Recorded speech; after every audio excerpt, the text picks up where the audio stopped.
Habang hinihintay ang mga bagong bagon ng MRT at LRT, ang PNR o ang Philippine National Railways na una nang nagkaroon ng espesyal na bagon na made in Japan at binuksan na nga sa publiko kanina ang mga ito.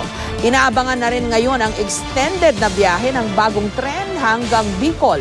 May report si Jay Sabale. Tuwang-tuwa ang mga buena-manong pasahero ng bagong tren ng Philippine National Railways. Ang mga bagon, malinis, maluwag at malamig. Nakakaikot, nakakahiga, may napapatungan pa ng paa at may side table ang mga upuan. Nakakatuwa po kasi ibang-iba nga po siya dun sa ordinary train po. Tapos, ayun po, we feel so VIP. Mas comfortable po kasi dito. So, syempre bago, mas malinis po. Ang special train mula Japan, ginastusan ng halos 20 million pesos kasama ang shipping at pagsasaayos. Bawat isa sa 3 karwahe, may capacity na 33. Kung isasama ang receiving area ng tren, kaya nitong magsakay ng hanggang 120 katao. Ang special train ay may 4 na biyahe araw-araw simula alas 5:47 ng umaga. Mula Tutuban hanggang sa Santa Rosa, Laguna, ang biyahe aabutin lang ng 1 oras at 40 minuto.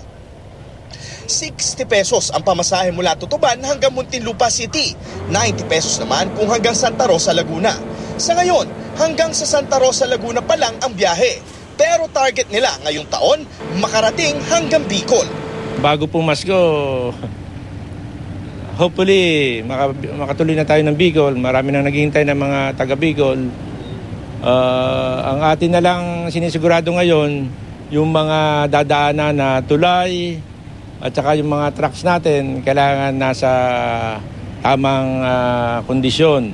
Si Roberto Pascual, 37 years nang nagkukumpuni ng riles. Napakalaki na raw ng pinagbago ng mga tren. Yung ating mga tren, dinudumog ng mga pasahero araw-araw kasi nga gusto nila sumakay dito dahil mura. Tsaka maayos. Talagang pinupunta ng mga pasahero kasi pangmasa talaga. Hindi na rin daw dapat mangamba ang mga ordinaryong tao. May mga rail police, rail marshal daw sa loob ng tren at bawat istasyon, bukod pa sa security guards.